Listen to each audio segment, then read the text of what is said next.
prahara rendang. Ting! Satu pesan masuk di handphoneku. Tertera nama Dewi. Ku buka pesannya. Aku dikejutkan dengan gambar kiriman Dewi. Sebuah foto yang menampilkan Mas Rian sedang di toko emas pasar Blok S. Tunggu. Siapa wanita yang dirangkulnya itu? Ku ketik balasan kepada Dewi. Hapus lagi. Ketik lagi. Hapus lagi.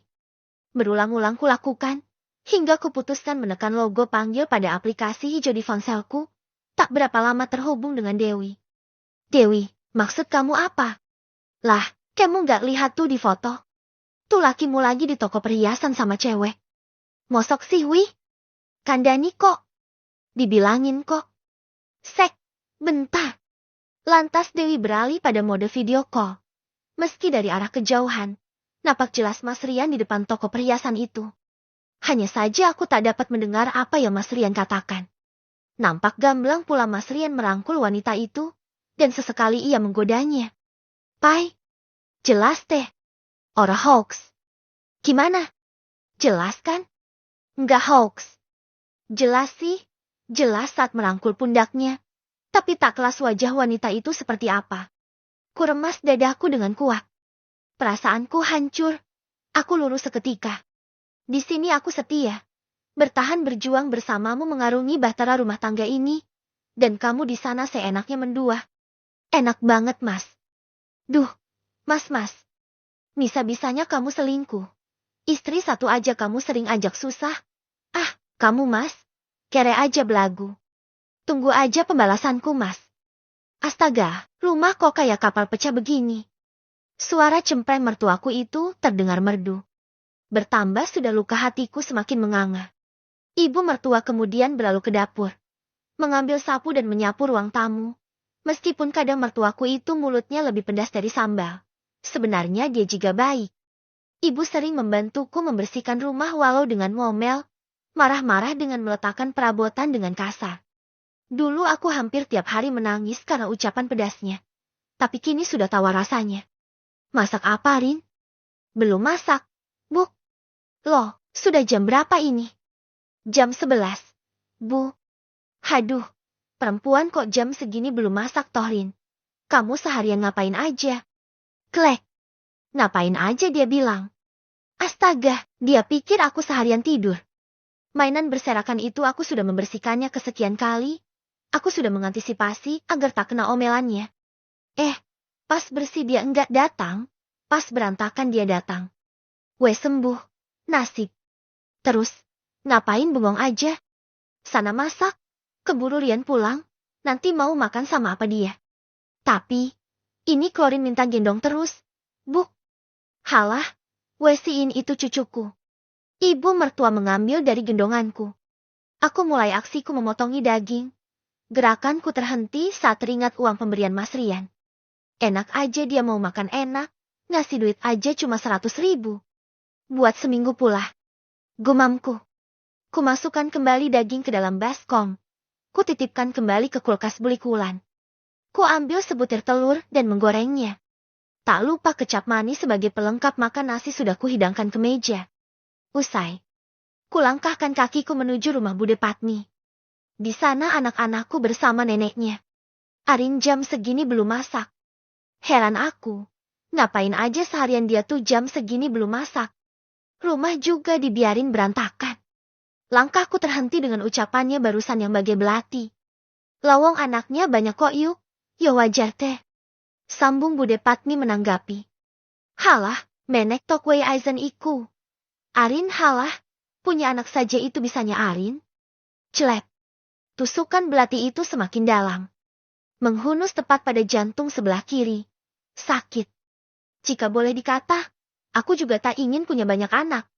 2 cukup bagiku. Tapi apalah dah. Takdir berkata lain. Allah masih terus mempercayakan amanahnya kepadaku. Segala kontrasepsi sudah kucoba. Semuanya gagal total. Yang terakhir bahkan malah kebobolan saat kesatu yang tengah kukandung. Ah, sudahlah. Bukan salah bunda mengandung. Ku teruskan langkah menuju rumah Bude Patmi. Ibu kaget melihatku yang tiba-tiba sudah muncul dari belakangnya. Loh, Rin, sudah masaknya? Tanya ibu bingung. Sudah, Bu. Lah kok cepet men? Lah kok cepat banget? Iya, Bu. Lawong cuma masak telur kok orang cuma masak telur. Oh alah, lah nggak belanja tah? Belanja, Bu. Tapi waktunya udah mepet. Nanti keburu Mas Rian pulang. Oh, iya sih. Lagian kamu itu loh. Suami kerja itu kamu di rumah masak. Yang enak. Masakin sayur yang seger-seger. Masakin daging. Wah jangan mertua. Hanya ku tanggapi dengan senyum dan anggukan. Boro-boro masak enak, Bu. Bisa beli telur aja alhamdulillah. Batinku. Benar saja. Selang berapa menit terdengar suara motor tua Mas Rian. Terlihat Mas Rian memasuki pekarangan rumah. Tunggu. Siapa wanita itu? Wanita di jok belakang Mas Rian. Tangannya bertengger indah di pinggang Mas Rian. Wanita itu seperti tak asing. Dari baju yang ia kenakan, persis banget yang di foto Dewi tadi. Aku berlari dengan nafas yang semakin memburu. Dadaku mendadak panas. Berani juga dia membawa pulang selingkuhannya itu. Langkahku terhenti ketika wanita itu membuka helmnya. Astaga, itu, Rahma. Tanyaku pada diriku sendiri. Aku mendekat lalu ia menyalamiku. Melihat kebingunganku, Mas Rian menjelaskan. Tadi aku nganter Rahma beli cincin tunangan.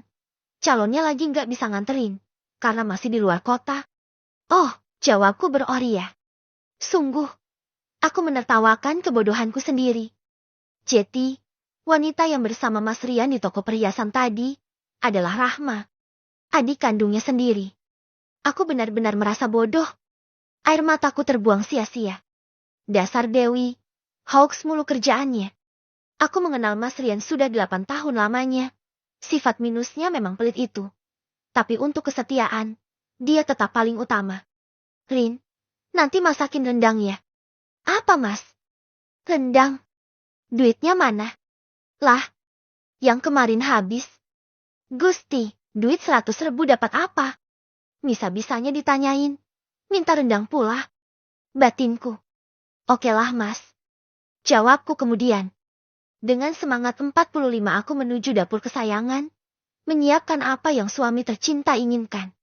Bau sedap menguar ke penjuru ruangan. Membangkitkan cacing-cacing yang sedang kelaparan. Sudah matang Mas. Dengan semangat menggebu, Mas Rian membuka tudung saji. Ari Inen. Teriaknya sangat kencang. Syukurin kenazang. Batinku tertawa. Kenapa sih Mas? Mana rendangnya? Tuh tunjukku pada semangkuk rendang dalam wujud mie goreng itu. Seketika wajahnya kusut bagai kain tanpa setrika. Bodoh amat. Lah, kan Mas tanyanya rendang deh, bukan mie instan. Jawabnya dengan wajah yang masih kesal. Ya itu juga rendang Mas. Dagingnya udah digiling sampai lembut, terus dijadiin bubuk, jadilah bumbu rendang. Ditaburin ke mie instan. Jeti deh. Mie goreng rasa rendang. Jawabku sambil nyengir. Lah, kan Mas tanyanya rendang deh, bukan mie instan. Jawabnya dengan wajah yang masih kesal. Dia menepuk jidatnya kesal. Maksud Mas rendang daging ade, Arin, istriku tercinta. Geramnya. Udah diwakili itu, Mas, lagian. Duitnya mana cukup? Protesku. Kan kemarin udah kukasih. Dek. Masak udah habis. Protesnya tak mau kalah. Dan itu membuatku mules. Wahai ibu-ibu. Kalian kalau dikasih duit 100.000 tahan berapa hari? Oh suamiku. Sungguh terlalu. Percuma berdebat dengannya akan berujung hal yang sama. Lama-lama membuatku jengah.